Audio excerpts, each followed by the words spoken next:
السلام علیکم ورحمۃ اللہ وبرکاتہ۔ نحمدہ ونصلی علی رسولہ الکریم، اما بعد فاعوذ باللہ من الشیطان الرجیم، بسم اللہ الرحمن الرحیم۔ رب اشرح لی صدری ویسر لی امری واحلل عقدۃ من لسانی یفقہوا قولی، ربی یسر ولا تعسر وتمم بالخیر۔ اللہ کے نام سے پہلے پارے کی ابتدا کرتی ہوں۔ پہلے پارے کی ابتدا سورہ فاتحہ سے ہوتی ہے۔ ابن عباس سے مروی ہے کہ ہمارے درمیان جبریل علیہ السلام نبی کریم صلی اللہ علیہ وسلم کے پاس بیٹھے ہوئے تھے کہ اوپر سے ایک آواز سنائی دی۔ آپ صلی اللہ علیہ وسلم نے سر اٹھایا تو جبریل علیہ السلام نے فرمایا، یہ آسمان کا دروازہ ہے جسے صرف آج کے دن کھولا گیا، آج سے پہلے کبھی نہیں کھولا گیا تھا۔ پھر اس سے ایک فرشتہ اترا تو جبریل علیہ السلام نے فرمایا، یہ فرشتہ جو زمین کی طرف اترا ہے یہ آج سے پہلے کبھی نہیں اترا۔ پھر اس فرشتے نے سلام کیا اور کہا، آپ کو ان دو نوروں کی خوشخبری ہو، آپ صلی اللہ علیہ وسلم کو دیے گئے ہیں اور جو آپ صلی اللہ علیہ وسلم سے پہلے کسی نبی کو نہیں دیے گئے۔ ان میں سے ایک سورہ فاتحہ ہے، دوسرے سورہ بقرہ کی آخری آیات۔ سورہ فاتحہ بہت خاص صورت ہے۔ مفسرین نے ان کے 36 نام گنوائے ہیں۔ یہ واحد صورت ہے جس کی فضیلت اور تعریف خود قرآن مجید نے فرمائی، وَلَقَدْ آتَيْنَاكَ سَبْعًا مِّنَ الْمَثَانِي وَالْقُرْآنِ الْعَظِيمِ۔ تو بسم اللہ الرحمن الرحیم، یہ سورہ فاتحہ مکی ہے، اس میں 7 آیات اور 1 رکوع ہے۔ اللہ کے نام سے جو وسیع رحمت والا نہایت رحم والا ہے، الحمدللہ رب العالمین۔ اور یہاں بسم اللہ سے ابتدا ہے۔ اللہ کا نام بہت ہی بابرکت ہے۔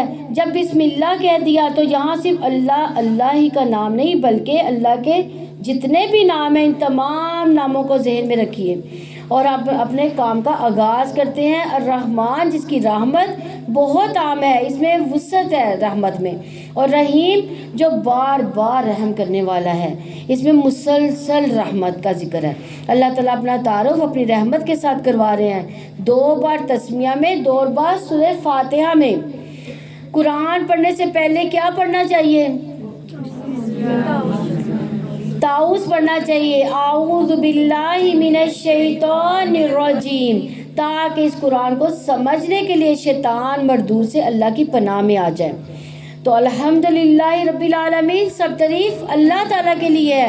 حمد قول اور زبان سے ہوتی ہے، حمد کے لیے لفظ شکر بھی استعمال ہوتا ہے، لیکن شکر دل، زبان اور عمل کا نام ہے۔ اللہ تعالیٰ کی تعریف کیوں؟ ہر نعمت اللہ تعالیٰ کی دی ہوئی ہے، اور خاص کر قرآن کی نعمت، یہ بہت بڑی نعمت ہے۔ ہم اللہ کی تعریف نہ بھی کریں، کائنات کی ہر چیز اللہ کی تعریف کر رہی ہے۔ اس وقت آسمان بھی، زمین، شجر، ہمارا جسم بھی اللہ کی تعریف کر رہا ہے، اور ان ساری نعمتوں پر اللہ کی تعریف بیان کرے جس نے سب کچھ دیا۔ مومن، منافق، کافر، سب کو اللہ تعالیٰ عطا کر رہا ہے، اور وہ مالک یوم الدین بھی ہے، جو سب تعریف اسی کے لیے اگر دیکھا جائے تو الحمدللہ کہنے کا اجر کیا ہوگا؟ الحمدللہ کہنا میزان کو بھر دیتا ہے۔ دل سے الحمدللہ کہنے کا اجر اللہ تعالیٰ خالی نہیں جانے دیتا۔ قیامت کے دن سب سے افضل بندے وہ ہوں گے جو حمادون ہوں گے، یعنی اللہ تعالیٰ کی بہت زیادہ تعریف کرنے والے ہوں گے۔ تو الحمدللہ کیا ہے؟ اصل میں تعریف ہے، اللہ تعالیٰ کی تعریف بیان کرنا۔ اللہ کی خاص رحمت اس کے خاص بندوں کے لیے، اور اللہ کی خاص رحمت کیا ہے؟ جنت۔ اللہ تعالیٰ ہمیں بھی جنت الفردوس عطا فرمائے، اور وسیع رحمت والا، نہایت رحم والا، بدلے کے دن کا مالک۔ ایاک نعبد و ایاک نستعین، ساری رحمتیں، نعمتیں اللہ کی طرف سے ہے، تو عبادت کا مستحق بھی اللہ تعالیٰ ہی ہے۔ عبادت مشتمل 2 چیزوں پر ہے، ایک شدید محبت کس کے ساتھ، اور دوسری شدید تعظیم کس کے لیے؟ اللہ کے لیے، جبکہ دعا تمام عبادات کا نچوڑ ہے۔ اور سب سے نفع مند دعا کون سی ہے؟ سورۃ الفاتحہ، یہ دعا ہے، کیونکہ اس سورت میں شیخ الاسلام ابن تیمیہ کہتے ہیں کہ جب میں نے غور کیا سب سے نفع مند دعا کون سی ہے تو وہ اللہ کے رضا کے کاموں پر مدد مانگنے کی دعا ہے۔ پھر میں نے سورۃ فاتحہ کی آیت ایاک نعبد و ایاک نستعین میں اس کو پا لیا۔ اس لیے عبادت ظاہری باطنی اقوال اور اعمال پر مشتمل ہے۔ جو بات سوچ اور عمل اللہ کی مرضی کے مطابق ہوگا وہی اصل میں عبادت ہے۔ اہدنا الصراط المستقیم، مانگنے کی سب سے اہم چیز کیا ہے؟ ہدایت۔ دن کی نمازوں میں کم از کم 17 بار جو فرائض ہیں ان میں ہدایت کی دعا مانگی جاتی ہے۔ کیسے مانگی جاتی ہے؟ اہدنا الصراط المستقیم، اے اللہ ہمیں سیدھے راستے کی ہدایت نصیب فرما۔ ہدایت سیدھے راستے کی ہے جو کہاں تک انسان کو لے کے جاتی ہے؟ جنت الفردوس تک پہنچائے گی انشاءاللہ۔ حضرت علی رضی اللہ عنہ فرمایا کہ رسول اللہ صلی اللہ علیہ وسلم نے فرمایا یہ دعا مانگتے رہا کرو، اللہم اہدنی وسددنی، اے اللہ مجھے ہدایت دے، مجھے سیدھا راستے پر رکھ۔ انسان کسی کو بھی بد دعا نہ دے، جب کوئی ستائے تو اس کو بھی دعا دے، اے اللہ اس کو ہدایت دے۔ ہم کہتے ہیں نا، اکثر لوگ کہتے ہیں، لیکن اکثر لوگ تو بد دعا ہی دیتے ہیں۔ لیکن ہمیں کیا کرنا چاہیے؟ اگر کوئی ستائے تو دعا دیں کہ اللہ اس کو ہدایت نصیب فرما۔ صراط الذین انعمت علیہم غیر المغضوب علیہم ولا الضالین، ہمیں نیک لوگوں کے راستے پہ چلا جن پر تیرا انعام ہوا۔ کن کے رستوں پر؟ انبیاء، صدیقین، شہداء، صالحین، جیسے وہ تیرے لیے خاص تھے ہمیں بھی اپنے لیے ایسا ہی خاص کر لے۔ نیکی کے کاموں کی توفیق عطا فرما دے۔ ان لوگوں سے بچا جن پر تیرا غضب ہوا، جنہیں اللہ نے علم دیا لیکن انہوں نے اس پر عمل نہ کیا اور ان کا انکار بھی کیا، جو سیدھے راستے سے بھٹک گئے، بلکہ ان کا راستہ چاہیے جو اللہ کے راستے پر چلتے رہے۔ یہ ہم سورہ فاتحہ میں اللہ سے دعا کرتے ہیں۔ آپ دیکھیں دل کی حاضری کے ساتھ اگر ہم 5 ٹائم نماز میں دل کی حاضری کے ساتھ یہ دعا مانگے تو کیا اللہ تعالی ہمیں ہدایت نہیں دے گا؟ انشاءاللہ دے گا۔ سورہ بقرہ، فضیلت دیکھی جائے اس کی تو اس سورت کا پڑھنا باعث برکت ہے، اس کا چھوڑنا باعث حسرت ہے۔ اس کے پڑھنے والے پر جادوگر قدرت نہیں رکھتے۔ شیاطین اس سورت سے دور بھاگتے ہیں۔ ایک گھر سے شیطان بھاگ جاتا ہے جس میں سورہ بقرہ کی تلاوت کی جاتی ہے۔ سورہ بقرہ مدنی ہے، اس میں 246 آیات اور 40 رکوع ہیں۔ اللہ تعالیٰ کے 46 رکوع ہے۔ اللہ تعالیٰ کے نام سے جو وسیع رحمت والا نہایت رحم والا ہے۔ الف لام میم، یہ کتاب ہے جس میں کوئی شک نہیں، متقیوں کے لیے ہدایت ہے۔ وہ لوگ جو غیب پر ایمان لاتے ہیں، نماز قائم کرتے ہیں اور جو ہم نے انہیں رزق دیا اس میں سے وہ خرچ کرتے ہیں۔ یعنی غیب پر ایمان رکھنا دل کا فعل ہے اور نماز کس کا فعل ہے؟ ہمارے اعضاء کا۔ اور رزق خرچ کرنا بندوں کا حق ہے۔ یہاں دیکھا جائے تو ہدایت بھی کن کو ملتی ہے؟ جن کے باطن میں اللہ تعالیٰ کی یاد ہو، ایمان ہو، یقین ہو، ایمان کے تقاضے پورے کرتے ہوں، عملی طور پر عبادت یعنی نماز کا خیال رکھتے ہیں، اپنے مال لوگوں پر خرچ کرتے ہیں، حقوق العباد پوری طرح سے ان کا لحاظ کرتے ہیں۔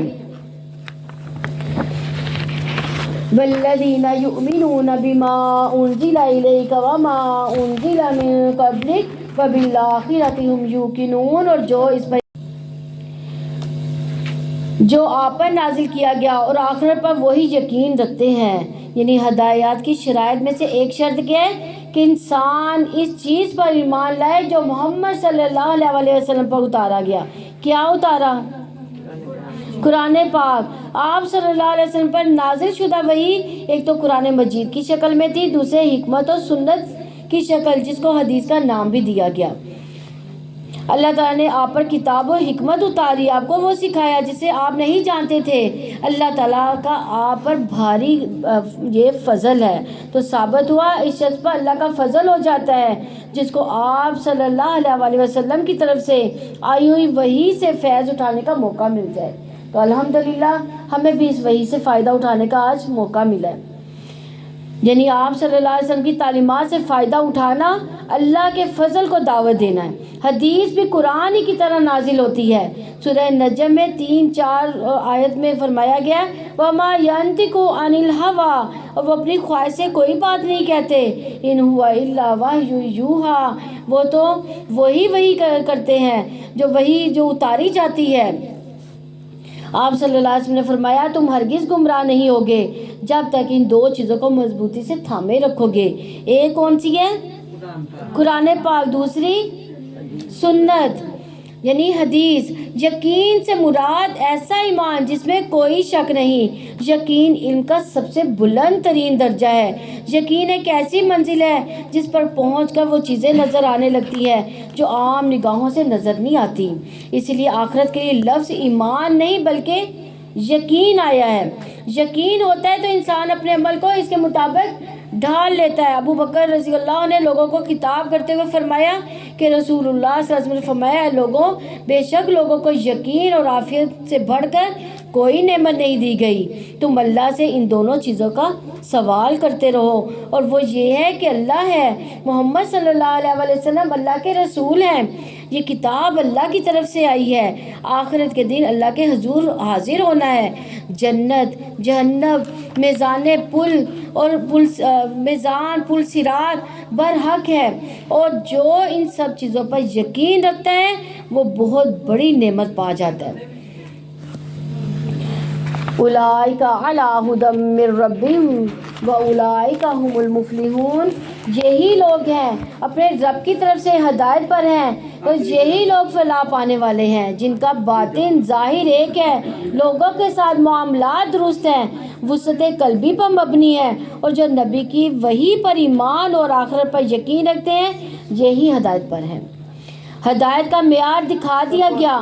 ہم نے ہدایت مانگی تھی، اللہ تعالیٰ نے شرائط بتا دی کہ یہ شرائط پوری کرو گے تو ہدایت پر ہوگے، اور اگر ہدایت پر ہوگے تو یہی لوگ کامیاب ہونے والے ہیں۔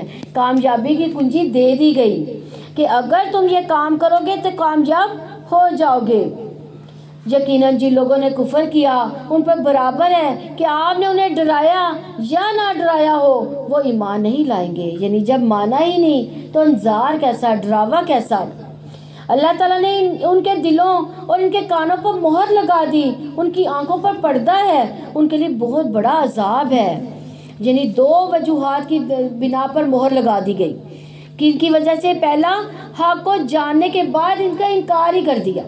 دوسرا، گناہوں کی کثرت کی وجہ سے دلوں پر مہر لگا دی گئی۔ تو اللہ ہمیں اس سے محفوظ فرمائے۔ اور لوگوں میں سے کچھ وہ بھی ہیں جو کہتے ہیں ہم اللہ تعالیٰ پر اور آخرت کے دن پر ایمان لائے، حالانکہ وہ ہرگز ایمان والے نہیں، وہ اللہ تعالیٰ کو دھوکہ دے رہے ہیں۔ ان لوگوں کو جو ایمان لائے حالانکہ وہ اپنی جانوں کے سوا کسی کو دھوکہ نہیں دے رہے اور وہ شعور نہیں رکھتے۔ یعنی اللہ تعالیٰ کچھ لوگوں کے ایمان کو مانتے نہیں کیونکہ وہ سچے دل سے مومن ہی نہیں ہوئے، جو وہ کہتے ہیں وہ کرتے نہیں۔ وہ کون لوگ ہیں؟ یہ منافق ہے، کیونکہ منافقین کیا کرتے تھے؟ عملی زندگی ان کی زبان کے مطابق نہیں تھی، منہ سے کہتے تھے لا الہ الا اللہ، لیکن دل ان کا تسلیم نہیں کرتا تھا۔ ان کے دلوں میں بیماری ہے۔ کون سی بیماری ہے ان کے دلوں میں؟ نفاق کی بیماری ہے۔ تو اللہ تعالیٰ نے ان کو بیماری میں زیادہ کر دیا، ان کے لیے دردناک عذاب ہے اس وجہ سے کہ وہ جھوٹ بولتے ہیں۔ یعنی ان کے دلوں میں نفاق کی بیماری ہے۔ مفسرین کے نزدیک دنیا کی محبت کی بیماری ہے، کیونکہ دنیا کی طرف جھکاؤ دل کی ایک بیماری ہے جس کی وجہ سے ایمان کی لذت اور حلاوت اور چاشنی سے انسان محروم ہو جاتا ہے۔ اور جب ان سے کہا جاتا ہے کہ زمین میں فساد نہ پھیلاؤ تو وہ کہتے ہیں کہ یقیناً ہم اصلاح کرنے والے ہیں۔ یعنی قول و فعل کا تضاد دیکھیں، جھوٹ بولتے ہیں، زمین میں فساد پھیلاتے ہیں، لیکن ہم کہتے ہیں زبان سے کیا کہتے ہیں؟ ہم تو اصلاح کرنے والے ہیں۔ تو یہ ان کا جھوٹ ہے۔ سن لو، در حقیقت وہی لوگ فساد کرنے والے ہیں لیکن وہ نہیں سمجھتے۔ اور جب ان سے کہا جاتا ہے ایمان لاؤ جس طرح لوگ ایمان لائے تو کہتے ہیں کہ کیا ہم اس طرح ایمان لائیں جس طرح بیوقوف ایمان لائے؟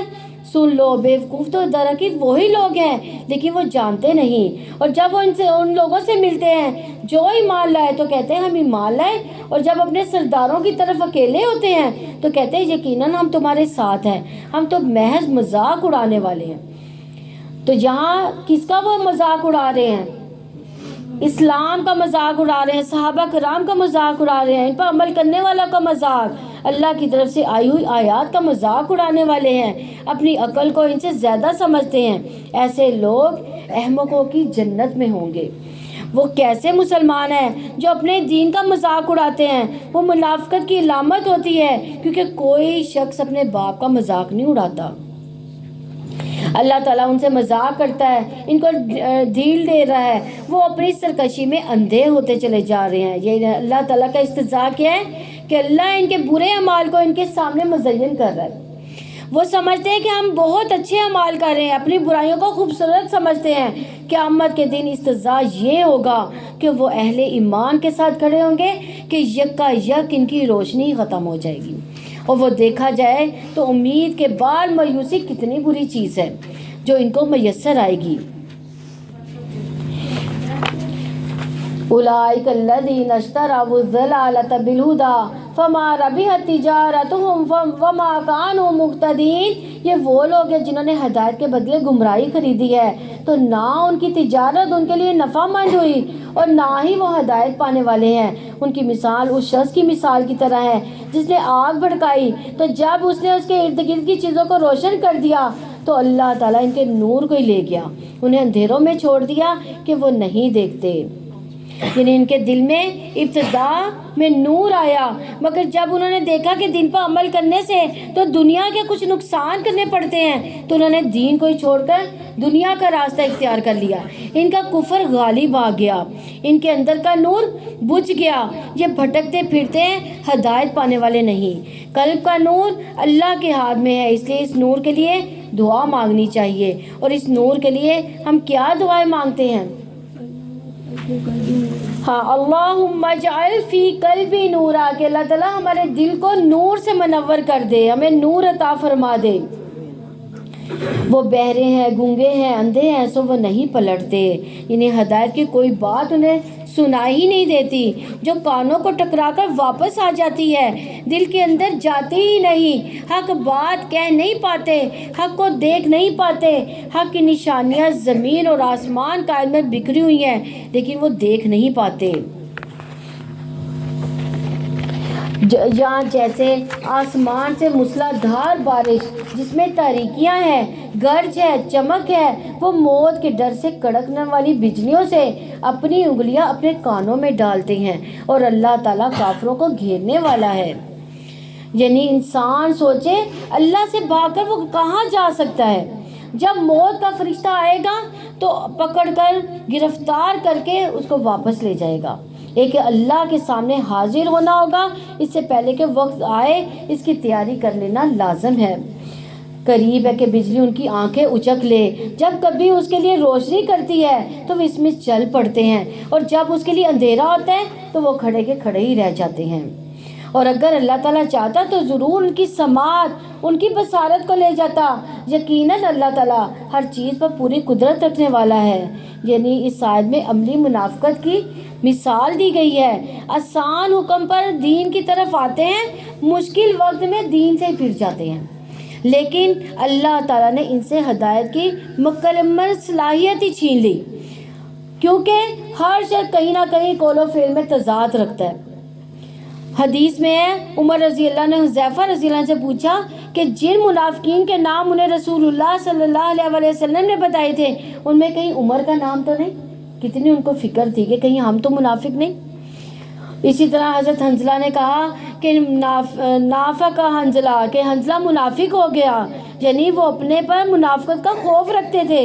ابو بکر صدیق رضی اللہ عنہ فرماتے ہیں میری بھی یہی کیفیت ہے، لیکن آج ہم اپنے آپ کو سچے پکے مومن اور منافقت سے دور سمجھتے ہیں۔ نفاق ہوتا ہی اس میں ہے جس کو منافقت کا ڈر چلا جاتا ہے، ورنہ ہر سچے مومن کو اپنی منافقت کا ڈر ہوتا ہے کہ کہیں ہم منافق تو نہیں ہو گے۔ تو ہمیں بھی کیا دعا کرتے رہنا چاہیے، اے اللہ جب تک تو ہمیں زندہ رکھ، ہمیں ہماری سماعت، ہماری بصارت، ہماری قوت سے مستفید کر اور انہیں ہمارا وارث بنا دے۔ یا اللہ تو ہم سے یہ صلاحیتیں نہ چھیننا اور ہمیں ہدایت پر قائم رکھنا۔ اور اے لوگوں اپنے رب کی عبادت کرو۔ یا ایھا الناس اعبدوا ربکم الذی خلقکم والذین من قبلکم لعلکم تتقون۔ اے لوگوں اپنے رب کی عبادت کرو جس نے تمہیں ان لوگوں کو پیدا کیا جو تم سے پہلے تھے تاکہ تم تقوی اختیار کرو۔ یعنی اپنے رب کی عبادت کرو اور اس سے سب سے زیادہ محبت کرو، وہ جس نے تمہیں پیدا کیا تاکہ کیا کرو، تم بچ جاؤ، دنیا میں گناہوں سے بچ جاؤ، مشکلات سے بچ جاؤ اور آخرت میں جہنم سے بچ جاؤ۔ اور وہ ذات جس نے تمہارے لیے زمین کو فرش، آسمان کو چھت اور آسمان سے پانی نازل کیا، پھر اس سے تمہارے رزق کے لیے کئی طرح کے پھل پیدا کیے۔ چنانچہ جب تم یہ جانتے ہو تو اللہ تعالیٰ کا کوئی شریک نہ بناؤ۔ یعنی عبادت کے لائق پھر کون ہے؟ اللہ تعالیٰ۔ عبادت کے لیے قرآن پڑھنے کی ضرورت ہے تاکہ پتہ چلے کہ اللہ کو کیا پسند ہے اور اللہ کو کیا نہیں پسند۔ عبادت کے لیے 4 لفظ ہوتے ہیں: ظاہری، باطنی، اعمال اور اقوال۔ اور اگر تم اس بارے میں شک میں ہو جو ہم نے اپنے بندے پر نازل کیا تو کیا جیسی ایک صورت ہی لے آؤ اور اللہ تعالیٰ کے ماسوا اپنے حمایتیوں کو بھی بلا لاؤ اگر تم سچے ہو۔ یعنی قرآن جیسی کوئی چیز انسان نہیں بنا سکتا، یہ اللہ تعالیٰ کا چیلنج ہے اور آج تک یہ چیلنج کسی نے قبول نہیں کیا۔ اگر قرآن کے بغیر زندگی بسر کی اور اللہ کو ناراض کر کے گئے تو انجام پھر کیا ہوگا؟ بہت ہی بھیانک ہوگا۔ پھر اگر تم نے نہ کیا تو تم ہرگز نہ کر سکو گے، تو اس آگ سے ڈرو جس کا ایندھن انسان اور پتھر ہوں گے، جو کافروں کے لیے تیار کی گئی ہے۔ دیکھیں اللہ تعالیٰ نے اس چیلنج کا جواب بھی خود ہی دے دیا کہ تم ہرگز نہیں کر سکتے۔ اور ان لوگوں کو خوشخبری دے دو جو ایمان لے آئے، جنہوں نے نیک عمل کیے، اور یقیناً ان کے لیے ایسے باغات ہیں جن کے نیچے سے نہریں بہتی ہیں۔ جب کبھی ان میں سے کوئی پھل انہیں کھانے کو دیا جائے گا تو وہ کہیں گے یہ وہی پھل ہیں جو اس سے پہلے بھی ہمیں دیے گئے تھے، اور انہیں ایک دوسرے سے ملتا جلتا دیا جائے گا۔ ان کے لیے وہاں پاکیزہ بیویاں ہوں گی اور وہ اس میں ہمیشہ رہنے والے ہیں۔ یعنی جنت میں دیے جانے والے پھل ان ہونے نہ ہوں گے، ان سے مومنین مانوس ہوں گے، لیکن ذائقہ بہت ہی مختلف ہوگا۔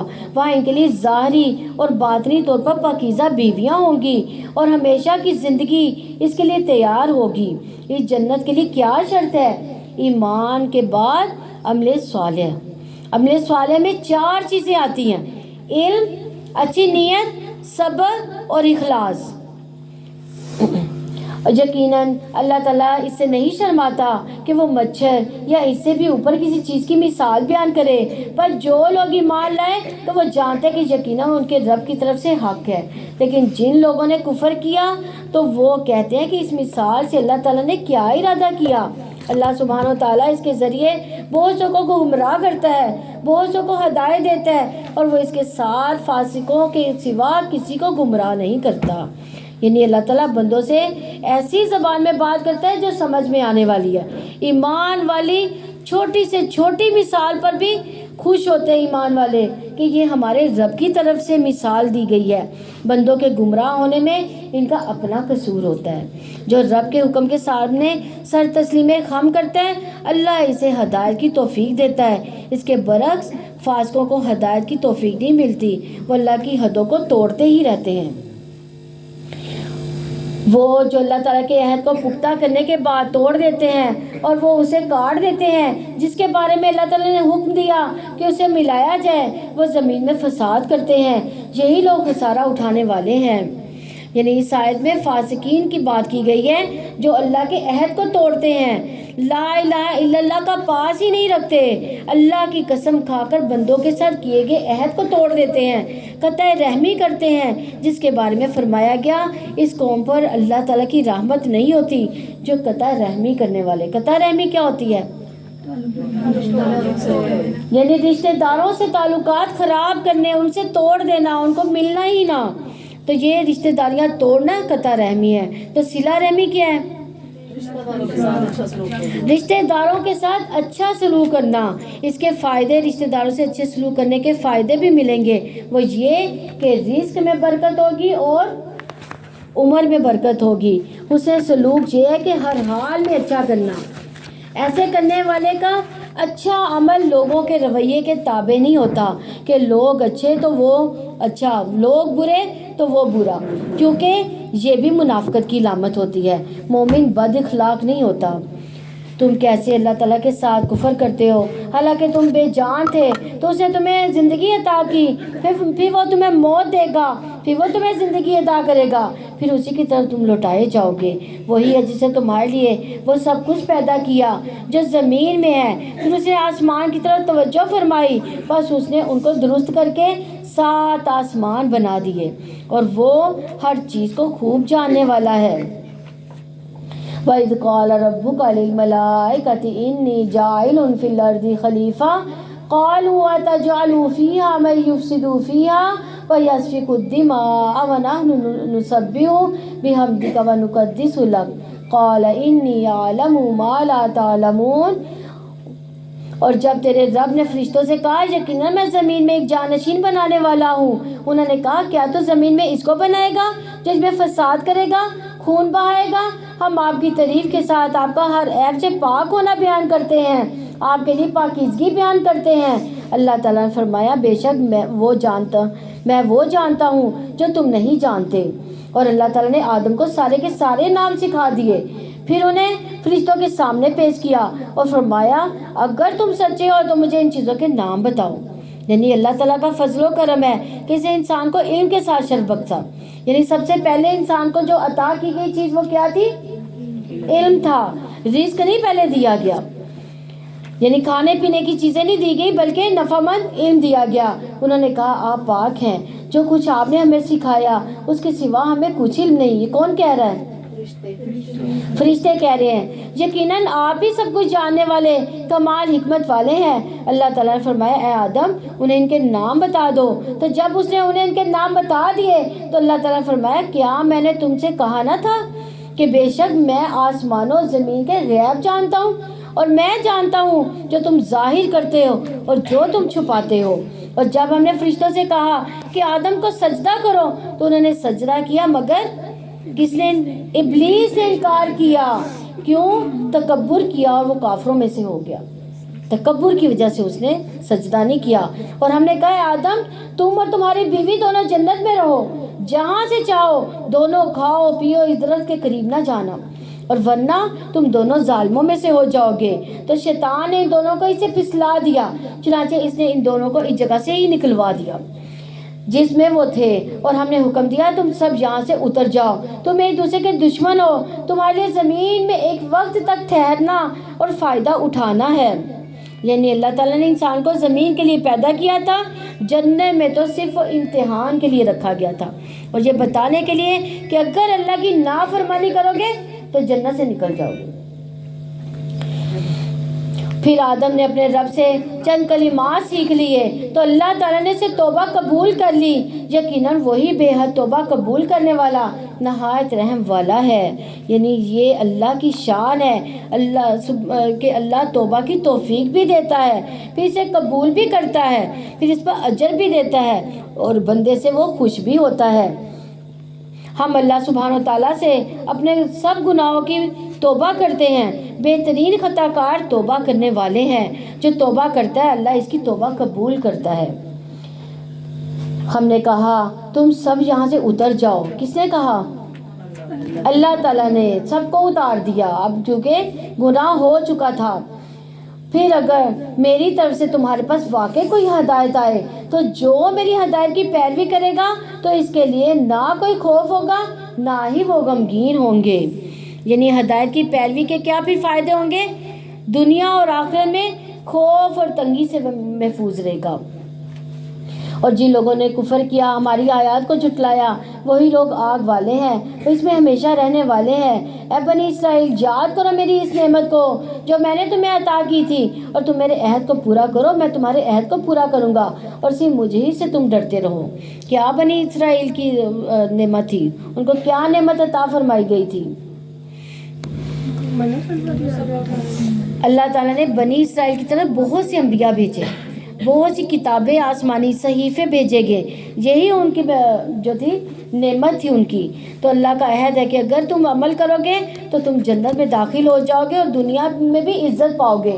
اور آج یہ عہد مسلمان سے ہے، یہ امت محمدیہ سے ہے، وہ انہوں نے اس عہد کو پورا نہیں کیا۔ اگر ہم بھی اس عہد کو پورا نہیں کریں گے تو خدا نہ خواستہ ہم بھی گناہ کے ارتکاب نہ کر بیٹھیں اس کا۔ تو اگر ہم عمل کرتے ہیں اس بات پر، پھر کیا ہوگا؟ جنت ملے گی، جنت میں داخلہ آسان ہوگا، دنیا میں بھی رحمتیں آئیں گی اور آخرت میں بھی جنت کے مستحق ہوں گے۔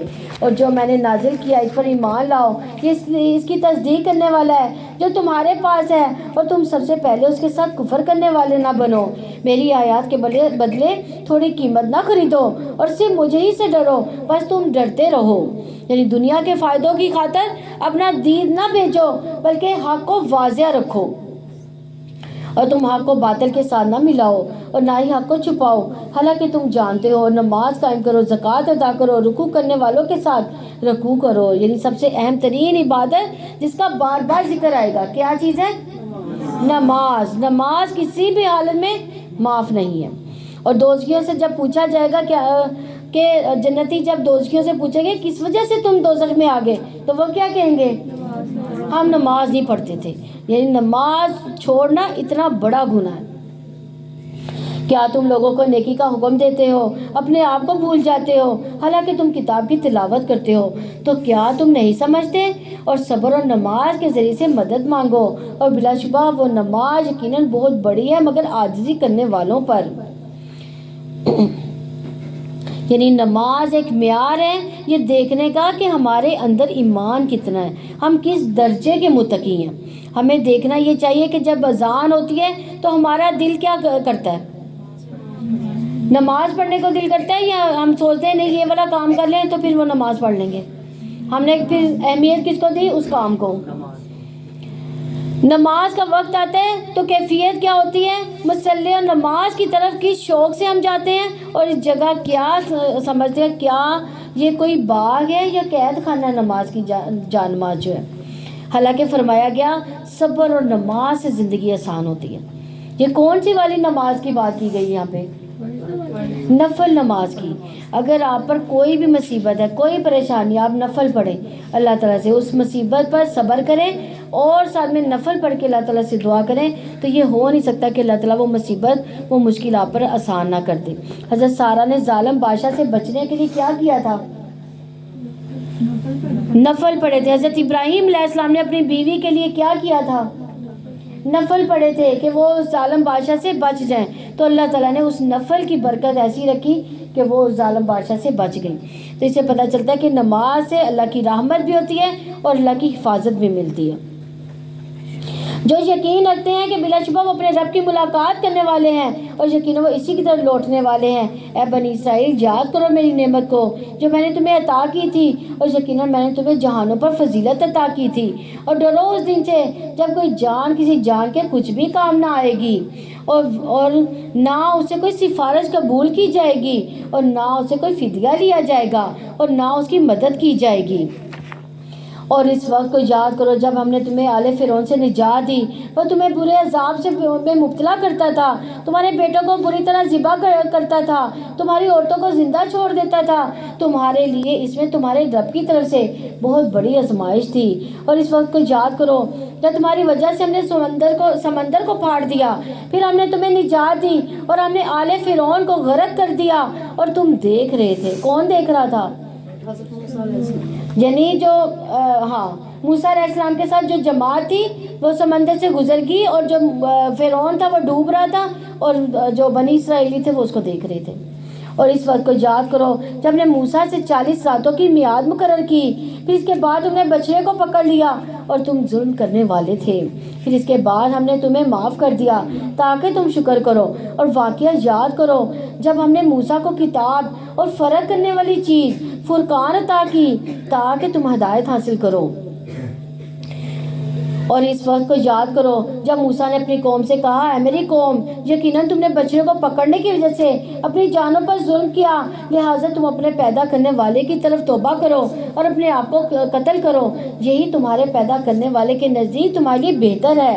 پھر اللہ تعالیٰ نے تمہاری توبہ قبول کر لی، یقیناً وہی بے حد توبہ قبول کرنے والا نہایت رحم والا ہے۔ اور جب تم نے کہا اے موسیٰ ہم ہرگز آپ پر یقین نہیں کریں گے یہاں تک کہ ہم اللہ تعالیٰ کو اعلانیہ دیکھ لیں، کتنی بڑی بات انہوں نے کہی، اللہ تعالیٰ کو کوئی دیکھ سکتا ہے؟ لیکن انہوں نے ڈیمانڈ کیا کی؟ اللہ کو دیکھنے کی۔ اے موسیٰ ہم ہرگز آپ پر یقین نہیں کریں گے یہاں تک کہ ہم اللہ تعالیٰ کو اعلانیہ دیکھ لیں۔ تو تمہیں بجلی نے پکڑ لیا اور تم دیکھ رہے تھے، یعنی دنیا میں کسی کی طاقت نہیں کہ وہ اللہ تعالیٰ کو دیکھ سکے، حتیٰ کہ موسیٰ علیہ السلام بھی بے ہوش ہو گئے۔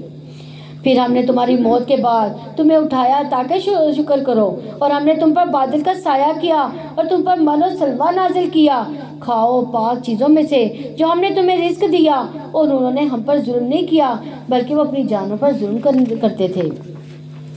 اور اس وقت کو یاد کرو جب ہم نے کہا اس بستی میں داخل ہو جاؤ، بس اس میں جہاں سے چاہو خوب کھاؤ اور دروازے میں سے سجدہ کرتے ہوئے داخل ہو جاؤ اور کہو بخش دے ہم نے تمہاری خطاؤں کو، تمہارے لیے ہم تمہاری خطاؤں کو بخش دیں گے اور جلدی ہم نیکی کرنے والوں کو زیادہ دیں گے۔ اور پھر جن لوگوں نے ظلم کیا انہوں نے اس بات کو جو اس کے لیے کہی گئی تھی اس کے ماں سوا سے بدل ڈالا، تو ہم نے ان لوگوں پر آسمان سے عذاب نازل کیا جنہوں نے ظلم کیا اس وجہ سے کہ وہ نافرمانی کرتے تھے۔ اس وقت کو یاد کرو جب موسیٰ نے اپنی قوم کے لیے پانی مانگا تو ہم نے کہا اپنی لاٹھی پتھر پر مارو، تو اس سے 12 چشمے پھوٹ نکلے۔ بلا شبہ سب لوگوں نے اپنے پانی پینے کی جگہ کو جان لیا۔ 12 چشمے کیوں پھوٹے تھے؟ 12 قبیلے تھے، ہر قبیلے کے لیے ایک چشمہ رکھ دیا گیا۔ اللہ تعالیٰ کے رزق میں سے کھاؤ پیو، زمین میں فساد کرنے والے ڈھنگا بن کر ڈھنگا نہ کرو۔ اور جب تم نے کہا اے موسیٰ ہم ایک ہی کھانے پر صبر نہیں کریں گے، کون سا کھانا تھا ان کا؟ من و سلوہ، یعنی دیکھیں آسمان سے آ رہا تھا اور اس پر بھی صبر نہیں، لہٰذا اپنے رب سے دعا کرو کہ ہمارے لیے اس میں سے وہ چیزیں نکالے جو زمین اگاتی ہے، اپنی سبزیوں میں سے، اپنی ترکاریوں میں سے، اپنی گندم، اپنے مسور، اپنے پیاز۔ موسیٰ نے کہا کیا تم ایک بہتر چیز کے بدلے میں کمتر چیز کو طلب کرتے ہو؟ کسی شہر میں اتر جاؤ تو یقیناً جو کچھ تم نے مانگا وہ تمہارے لیے ہوگا۔ اور ان پر ذلت اور محتاجی مسلط کر دی گئی اور وہ اللہ تعالیٰ کے غضب کے ساتھ لوٹے۔ یہ اس وجہ سے ہوا کہ وہ اللہ تعالیٰ کے ساتھ اور اس کی آیات کے ساتھ کفر کرتے تھے، اللہ تعالیٰ کے نبیوں کو ناحق قتل کرتے تھے۔ یہ اس وجہ سے کہ انہوں نے نافرمانی کی، وہ حدود سے گزر جاتے تھے۔ یعنی اس سے پتہ چلتا ہے کہ اللہ تعالیٰ کی پسندیدہ امت نے جب اللہ کی نافرمانی کی تو اس کو پکڑ لیا گیا۔ اس بات کا ذکر یہاں کیوں کیا گیا؟ تاکہ ہم سبق سیکھیں، اس بات پر فخر نہ کرتے رہے کہ ہم امت محمدی ہیں، بلکہ وہ کام کریں جو قیامت کے دن نبی صلی اللہ علیہ وسلم کے سامنے شرمندہ نہ ہو سکے۔ اور یہ تھی کہ امت جس نے دین میں نئے طریقے ایجاد کیے تھے۔ اس لیے اگر اس دین پر چلنا ہے تو کیا کرنا ہوگا؟ پوری طرح نبی صلی اللہ علیہ وسلم کے اور قرآن کے احکامات پر عمل کرنا ہوگا۔ تقویٰ کے معنی ہے گناہوں سے بچنا اور آخرت میں عذاب سے بچنا۔ تو ہمیں کیا کرنا ہے؟ گناہ چھوٹا ہو یا بڑا اس سے بچنا ہے۔ ایک گناہ دوسرے گناہ کو کھینچ لاتا ہے، جو انسان نافرمانیوں کے دلدل میں پھنستا ہی چلا جاتا ہے، اللہ کے غضب کا مستحق ہوتا چلا جاتا ہے۔ تو بنی اسرائیل کے ساتھ ایسا ہی معاملہ ہوا۔ یقیناً جو لوگ ایمان لائے اور جو یہودی ہوئے، عیسائی اور صابی، جو کوئی اللہ تعالیٰ اور آخرت کے دین پر ایمان لایا، اس نے نیک کام کیے، ان کا اجر ان کے رب کے پاس ہے، ان کے لیے نہ کوئی خوف ہوگا نہ ہی وہ غمگین ہوں گے۔ یعنی اس آیت میں اجر ملنے کی شرط بتا دی گئی ہے کہ ایمان کے ساتھ عمل صالح، گناہوں سے بچ کر اطاعت اور فرما برداری کی زندگی گزارنا ہے۔ اور جب ہم نے تم سے پختہ عہد لیا اور ہم نے تم پر پہاڑ کو بلند کیا کہ جو ہم نے تمہیں دیا ہے اسے مضبوطی کے ساتھ پکڑو اور جو اس میں ہے اسے یاد کرو تاکہ تم بچ جاؤ۔ یعنی بنی اسرائیل کے سر پر پہاڑ کو مسلط کر کے کہا گیا کہ جو کتاب اور جو ہدایات دی گئی ہیں ان کو پکڑ لو، ورنہ کیا ہوگا، پہاڑ تمہارے سروں پر گرار دیا جائے گا۔ تو اس میں ہمارے لیے کیا حکم ہے؟ پہلا سبق ہے کہ اس کتاب کو مضبوطی سے پکڑنا، کس کو؟ قرآن مجید کو۔ دوسرا سبق ہے کہ قرآن پر عمل سے ہی تقویٰ ملتا ہے، تو اس پر کیا کرنا، پھر عمل کرنا ہے انشاءاللہ۔ پھر اس کے بعد تم اس سے پھر گئے تو اگر اللہ تعالیٰ کا فضل، اس کی رحمت تم پر نہ ہوتی تو تم خسارہ اٹھانے والے میں سے ہو جاتے۔ یعنی یہ اللہ تعالیٰ کی رحمت ہے کہ اللہ تعالیٰ نے بنی اسرائیل کو بچا لیا، اس کو مزید عمل کا موقع دیا۔ اس طرح اللہ ہمیں بھی مواقع دیتا ہی رہتا ہے، ہماری زندگی میں بھی اللہ تعالیٰ کی طرف متوجہ کرنے کے لیے مشکلات اور پریشانیاں آتی ہیں تاکہ ہم اپنی غلطیوں کو دیکھیں، ان پر توبہ کریں، اپنی اصلاح کر لیں، اللہ کی طرف راغب ہو جائیں، اللہ کی طرف دوڑ پڑیں۔ لیکن جب ساری تکلیفیں آنے کے بعد ہم انہی میں گم ہو جاتے ہیں، اللہ کے ساتھ ہمارا تعلق مضبوط نہیں رہتا، تو یہ اصل میں وارننگ ہے، ایک خطرے کی گھنٹی ہے کہ اس لیے ہر مشکل کے آنے پر کیا سوچنا چاہیے کہ اس مشکل نے مجھے اللہ سے قریب کر دیا یا دور۔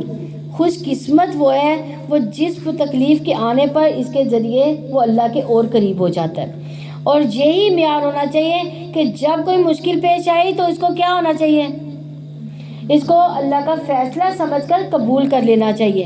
اس کو دور کرنے کے لیے جو ہے دعائیں بھی کرنی چاہیے اور صبر اور استقامت بھی رکھنی چاہیے، اور جب تکلیف دور ہو جائے تو اللہ کی مزید اطاعت کر کے اس کی شکر گزاری بھی کرنی چاہیے۔ اور بلا شبہ تم جان چکے ہو کہ تم میں سے جو لوگ ہفتے کے دن میں حد سے گزر گئے تو ہم نے انہیں کہا کہ تم ذلیل ہونے والے بندر بن جاؤ، تو ہم نے اس کو اس دور کے لوگوں کے بعد میں آنے والوں کے لیے عبرت اور اللہ تعالیٰ سے ڈرنے والوں کے لیے نصیحت بنا دیا۔ یعنی بنی اسرائیل کے اس قصے سے جو میں سنایا جا رہا ہے، کیوں سنایا جا رہا ہے؟ تاکہ ہم عبرت حاصل کر لیں، ان نصیحتوں سے ہم بھی فائدہ اٹھا لیں۔ اگر ان کی پکڑ ہوئی ہے تو اگر ہم نافرمانیاں کریں گے تو ہماری بھی پکڑ ہوگی۔ اور اس وقت کو یاد کرو جب موسیٰ نے اپنی قوم سے کہا یقیناً اللہ تعالیٰ تمہیں حکم دیتا ہے کہ گائے کو ذبح کرو۔ انہوں نے کہا کیا تم ہمارا مذاق بناتے ہو؟ کیا کوئی نبی کسی کے ساتھ مذاق کر سکتا ہے؟ نہیں۔ موسیٰ نے کہا میں اللہ تعالیٰ کی پناہ مانگتا ہوں کہ میں جاہلوں میں سے ہو جاؤں۔ یعنی اس آیت میں ہمیں سبق ملتا ہے کہ بار بار پر لوگوں کا مذاق اڑانا جہالت کی علامت اور بد اخلاقی کی قسم ہے۔ کسی کی شکل کا، لباس کا، بولنے کے غلط انداز کا مذاق نہیں اڑانا چاہیے، اس کی نقلیں نہیں اتارنی چاہیے۔ انہوں نے کہا ہمارے لیے اپنے رب کی سے دعا کرو کہ وہ ہم پر واضح کر دے کہ وہ کیسی ہو۔ موسیٰ نے کہا بے شک اللہ تعالیٰ فرماتا ہے کہ یقیناً وہ گائے نہ بوڑھی ہو نہ بچیا بلکہ اس کے درمیان جوان عمر کی ہو، لہٰذا تم کرو جو تمہیں حکم دیا جا رہا ہے۔ یعنی یہ حکم اللہ تعالیٰ نے کیوں دیا؟ کیونکہ بنی اسرائیل ایک لمبے عرصے تک فرعونیوں کے ساتھ رہے تھے جو کس کی پوجا کرتے تھے؟ گائے کی پوجا کرتے تھے۔ ان کے اندر گائے کی محبت پیدا ہو گئی ہوئی تھی پوجا دیکھنے کی وجہ سے۔ انسان پر صحبت کا اثر ہوتا ہے اور کچھ ماحول کے اثرات ہوتے ہیں، جو چیزیں پسند نہیں بھی ہوتی جب دیکھتے رہتے ہیں سب بھی پھر پسند آنا شروع ہو جاتا ہے آہستہ آہستہ۔ اس لیے بنی اسرائیل کو خالص کرنے کے لیے ان کا امتحان لیا گیا۔ تو اس سے پتہ چلتا ہے کہ آزمائشیں، امتحان خالص کرنے کے لیے بھی آتی ہیں اور بندے کو اللہ تعالیٰ سے قریب کرنے کے لیے بھی آتی ہیں۔ گائے ذبح کرنے کا حکم پھر کیوں دیا گیا؟ تاکہ دیکھا جائے کہ ان کے اندر عبودیت کا کتنا جذبہ ہے۔ جب اللہ تعالیٰ کے کسی حکم پر عمل کرنا مشکل ہوتا ہے تو ہم اس کے بارے میں سوال پر سوال کرتے ہیں۔ کیوں کرتے ہیں سوال پر سوال؟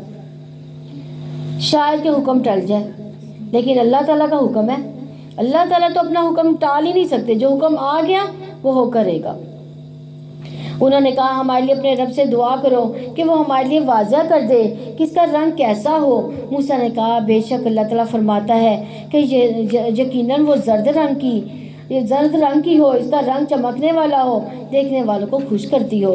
کیا ہم خود بھی اپنے لیے اتنی دعا کرتے ہیں جتنی کثرت سے دوسروں کے لیے کہتے ہیں؟ ہم اکثر دوسروں کو کہتے ہیں نا کہ ہمارے لیے دعا کرنا، کیا ہم نے کبھی اپنے لیے اتنی کثرت سے دعائیں کی ہیں؟ ہمیں بھی چاہیے کہ ہم اتنی کثرت سے کریں۔ اب وہ کیا کہہ رہے ہیں؟ خود دعا کرنے کی بجائے کیا کہتے ہیں؟ اے موسیٰ تم اللہ تعالیٰ سے دعا کرو۔ انہوں نے کہا ہمارے لیے اپنے رب سے دعا کرو کہ وہ ہمارے لیے واضح کر دے کہ وہ کیسی ہو، بے شک گائیں ہم پر متشابہ ہو گئی، اور یقیناً اگر اللہ تعالیٰ نے چاہا تو ہم ضرور مقصد کو پہنچ جائیں گے۔ موسیٰ نے جواب دیا، یقیناً اللہ تعالیٰ فرماتا ہے کہ وہ گائے ایسی ہو کہ نہ جوتی ہوئی ہو، کہ زمین میں ہل چلاتی ہو، نہ کھیتیوں کو پانی دیتی ہو، صحیح سالم اور اس میں کوئی داغ نہ ہو۔ انہوں نے کہا اب تم حق لائے ہو۔ پھر انہوں نے اسے ذبح کیا اور وہ قریب نہ تھے کہ اسے کرتے۔ اور اس وقت کو یاد کرو جب تم نے ایک شخص کو قتل کر دیا، پھر ایک دوسرے سے اس کے بارے میں جھگڑا کرنے لگے۔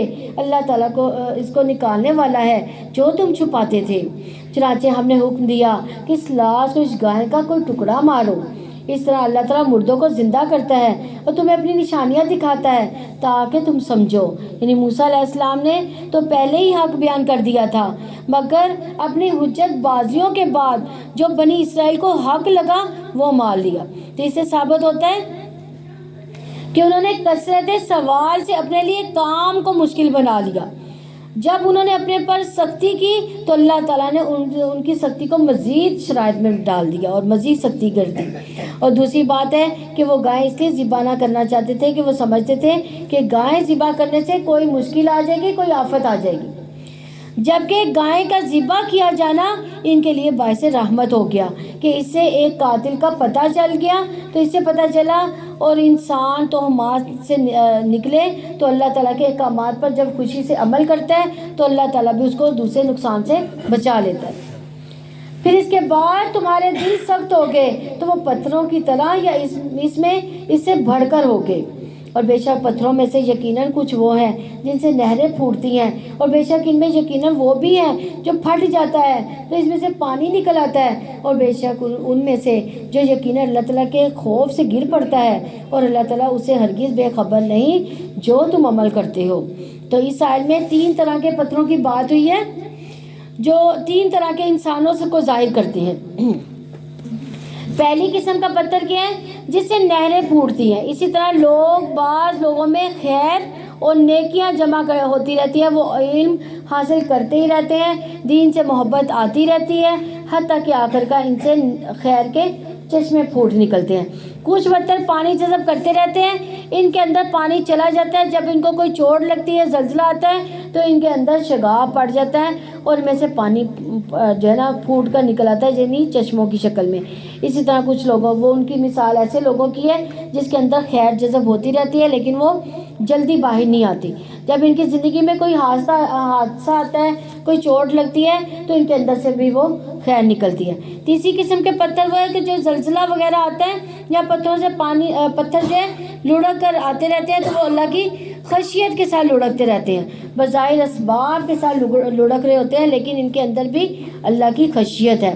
تو کچھ لوگ پتھروں کی طرح سخت نظر آتے ہیں لیکن جب اللہ کا ڈر آتا ہے تو وہ جھک جاتے ہیں، گناہوں سے توبہ کر لیتے ہیں۔ پتھر بھی توبہ کرتے ہیں، آنسو بہاتے ہیں، پتھر بھی خیر پہنچاتے ہیں، پانی نکالتے ہیں، پانی زندگی ہے۔ اسی طرح انسانوں کے بارے میں بدگمان نہیں ہونا چاہیے کہ ان میں بھی خیر ہوتی ہے جو کسی وقت بھی سامنے آ سکتی ہے۔ تو اس آیت سے تربیت اولاد کی بھی ٹپس ملتی ہیں کہ بعض اوقات بچوں کے دین اور معاملات سے والدین پریشان ہوتے ہیں۔ کبھی بھی مایوس نہ ہو، خیر کے کام کرتے چلے جائیں۔ بچے جو ہے خیر کو جذب کرتے ہیں اپنے اندر اور آخر کار ان سے پھر خیر ہی نکلتی ہے، بشرطے والدین خیر کا ماحول گھر میں پیدا کریں، کیونکہ خیر سے خیر ہی لاتی ہے۔ خیر جو ہے ہمیشہ خیر لاتی ہے اور خیر سے شر نہیں نکلتا۔ اگر آپ خیر بانٹ رہے ہیں، گھر پہ باہر ہر جگہ پر خیر بانٹ رہے ہیں تو آپ کا معاملہ اچھا ہی رہے گا۔ آپ ان کی خیر خواہی چاہتے ہیں تو شر نہیں نکلے گا، اس سے خیر ہی نکلے گا۔ تو مایوس ہو کر خیر پھیلانا، دعائیں کرنا نہ چھوڑیں، بلکہ کیا کریں؟ تربیت کرتے چلے جائیں۔ انشاءاللہ ان کا جو ہے ان کا جو ماحول، جس ماحول میں وہ پلے بڑھیں گے، انشاءاللہ ان سے آخر میں خیر ہی ملے گی۔ تو اللہ سے دعا ہے اللہ تعالیٰ ہمارے دلوں کو سخت نہ کرے، قرآن سے نصیحت حاصل کرتے رہیں، اللہ تعالیٰ ان سے توفیق عطا فرمائے۔ تو ہمیں خواہشات کے شر سے بھی بچنا چاہیے۔ ابن قیم رحمۃ اللہ فرماتے ہیں کہ دل کو بگاڑنے والی 5 چیزیں ہیں: لوگوں سے زیادہ ملنا، بہت زیادہ گھل مل کر رہنا، ہر وقت سوشلائز کرنا، ان سے کبھی بات کوئی نکال لینا کبھی کوئی، اور دوسرا خواہش پرستی جو ہے، بس وہ کام کرنا جو دل میں اچھے لگے، تو یہ کیا ہے؟ خواہش پرستی، یہ بھی نہیں کرنی چاہیے۔ تیسرا، اللہ سے بڑھ کر کسی سے محبت نہیں ہونی چاہیے۔ چوتھا، زیادہ کھانا، اور پانچواں، زیادہ سونا۔ اس سے کیا ہوتا ہے کہ دل بگڑتے ہیں اس سے۔ تو جب دل بگڑ جاتا ہے تو اچھی سے اچھی بات بھی جو ہے وہ پھر دل پر اثر نہیں کرتی۔ تو کیا تم طمع رکھتے ہو کہ وہ تمہارے لیے ایمان لے آئے؟ حالانکہ یقیناً ان میں سے ایک گروہ ہمیشہ سے اللہ تعالیٰ کا کلام سنتا ہے، پھر اس کے بعد اس کو بدل دیتے ہیں کہ وہ اسے سمجھ لیتے ہیں اور وہ جانتے ہیں۔ اور جب وہ ان لوگوں سے ملتے ہیں جو ایمان لائے تو کہتے ہیں ہم ایمان لائے، اور جب بعض ان کا بعض کی طرف تنہا ہوتا ہے تو کہتے ہیں کہ کیا تم انہیں وہ باتیں بتاتے ہو جو اللہ تعالیٰ نے تم پر کھولی ہیں تاکہ ان کے ساتھ تمہارے رب کے پاس تم سے جھگڑا کریں؟ تو کیا تم سمجھتے نہیں ہو؟ کیا وہ نہیں جانتے کہ یقیناً اللہ تعالیٰ جانتا ہے جو کچھ وہ چھپاتے ہیں اور جو کچھ وہ ظاہر کرتے ہیں؟ اور ان میں کچھ ان پڑھ بھی ہیں جو کتاب کا علم ہی نہیں رکھتے، سوائے چند آرزوؤں کے، اس کے سوا کچھ نہیں کہ وہ گمان کرتے ہیں۔ یعنی اس آیت میں کس کو امی کہا جا رہا ہے؟ نبی صلی اللہ علیہ وسلم کو۔ یعنی اللہ کا کلام، اس کتاب کا علم نہ رکھنا انسان کو جاہل بنا دیتا ہے۔ ایسے لوگوں کا علم اس آیت میں جو امی کہا گیا ہے جن کے پاس اللہ کا کلام نہیں ہے، اللہ کی کتاب کا علم نہیں ہے، اور وہ انسان جاہل ہے کہ چاہے وہ دنیا کا کیوں نہ وہ کتنی بھی تعلیم حاصل کر لے، ایم فل کر لے، ایم ایس کر لے، لیکن اگر اس کے پاس قرآن کا علم نہیں ہے تو وہ کیا ہے؟ وہ امی ہے، جاہل ہے۔ تو یہ دنیاوی تجربات ہیں، انہی کو جو ہے نا امی کہا گیا۔ تباہی ہے ان لوگوں کے لیے جو اپنے ہاتھوں سے کتاب لکھتے ہیں، پھر کہتے ہیں کہ یہ اللہ تعالیٰ کی طرف سے ہے تاکہ اس کے بدلے میں وہ تھوڑی سی قیمت وصول کریں۔ بس ان کے لیے تباہی ہے اس چیز کی وجہ سے جو ان کے ہاتھوں نے لکھا، اور ہلاکت ہے ان کے لیے اس کی وجہ سے جو کماتے ہیں۔ انہوں نے کہا جہنم کی آگ ہمیں ہرگز نہیں چھوئے گی مگر گنے ہوئے چند دن۔ کہہ دو کیا تم نے اللہ تعالیٰ سے کوئی عہد لے رکھا ہے تو وہ اپنے عہد کی خلاف ورزی کبھی نہیں کرے گا؟ یا تم اللہ تعالیٰ پر ایسی بات کہتے ہو جو تم نہیں جانتے؟ کیوں نہیں؟ جس نے برائی کمائی اور اس کے گناہ نے اسے گھیرے میں لے لیا تو وہ لوگ آگ والے ہیں، وہ اس میں ہمیشہ رہنے والے ہیں۔ تو اس آیت سے مراد وہ شخص ہے جو توبہ کرنے سے پہلے توبہ کی حالت میں ہی مر گیا، کیونکہ چھوٹے چھوٹے گناہ مل کر بہت بڑے گناہ بن جاتے ہیں جو جلانے کے لیے کافی ہے۔ اس لیے دن میں کثرت سے کیا کرنا چاہیے؟ استغفار پڑھنا چاہیے۔ اور جو لوگ ایمان لائے، نیک عمل کیے، وہی لوگ جنت والے ہیں، وہ اس میں ہمیشہ رہنے والے ہیں۔ اور جب ہم نے بنی اسرائیل سے پختہ عہد لیا کہ تم اللہ تعالیٰ کے سوا کسی کی عبادت نہ کرو، اور والدین، رشتہ داروں، یتیموں اور مسکینوں سے احسان کرو، اور لوگوں سے اچھی بات کہو، نماز قائم کرو، زکوٰۃ ادا کرو، اور پھر تم میں سے تھوڑے سے لوگوں کے ماں سوا سب اس عہد سے پھر گئے اور تم منہ موڑنے والے تھے۔ یعنی اس سال میں بنی اسرائیل سے کیا عہد لیا جا رہا ہے، کیا بتایا جا رہا ہے؟ تاکہ ہم جانیں یہ سب کرنے والے کام ہیں۔ کون سے؟ اللہ کی بندگی کے بعد والدین کے ساتھ حسن سلوک کا حکم دیا جا رہا ہے۔ اللہ کے بعد سب سے بڑا درجہ کس کا ہے؟ والدین کا ہے۔ ان کے ساتھ احسان کرو۔ احسان برابر کے بدلے کو نہیں کہتے، یعنی اگر والدین ڈانٹ کر بات کریں تو آپ بھی ڈانٹ کر بات کریں، یہ احسان ہے؟ نہیں، وہ بری بات بھی کہہ رہے ہیں تو ہمیں کیا کرنا چاہیے؟ اچھا سلوک کرنا۔ اور اس کے بعد والدین کے بعد رشتہ داروں کے ساتھ اچھا سلوک، یعنی پھر اس کے بعد یتیم، مسکین، ان کے ساتھ اچھا سلوک، بھلی بات، کیونکہ وہ سوسائٹی کا وہ طبقہ ہے جن کو عموماً ہم اچھا نہیں سمجھتے، ان کے ساتھ حسن سلوک نہیں کیا جاتا۔ اس لیے سب سے بڑا حسن سلوک لوگوں سے اچھی بات کرنا اور خوش اخلاقی، اچھی گفتگو، یعنی قولی فعلی دونوں احسان کرو۔ اور یہ بھی ہے کہ نرم گفتگو، اچھا اخلاق بھی صدقہ ہے۔ اس لیے رسول اللہ صلی اللہ علیہ وسلم نے فرمایا سلام کو عام کرنا، اچھا کلام کرنا ایسے اعمال ہیں جو بخشش کو واجب کرتے ہیں۔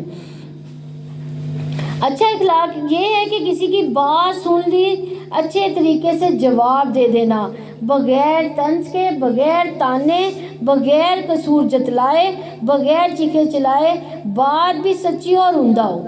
نماز اور زکوٰۃ کا بھی یہاں حکم دیا گیا۔ عموماً جب عبادات پر زور دیا جاتا ہے تو اچھا اخلاق بھول جاتے ہیں. جب نمازی ہم بن جاتے ہیں، صدقہ خیرات بہت زیادہ کرتے ہیں، لوگوں کے ساتھ ملتے جلتے ہیں، تو مکمل دین ہم سمجھتے ہیں کہ ہم نے اپنا لیا، اور پھر کیا ہوتا ہے، ہم اخلاق کو بھول جاتے ہیں.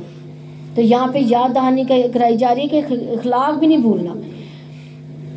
اور پھر یہ ہے کہ قرآن کو بار بار دہراتے رہنا. ایمان اس سے پختہ ہوتا ہے، صبر آتا ہے، استقامت آتی ہے، اور پھر عمل کی بھی طاقت ملتی ہے اس سے.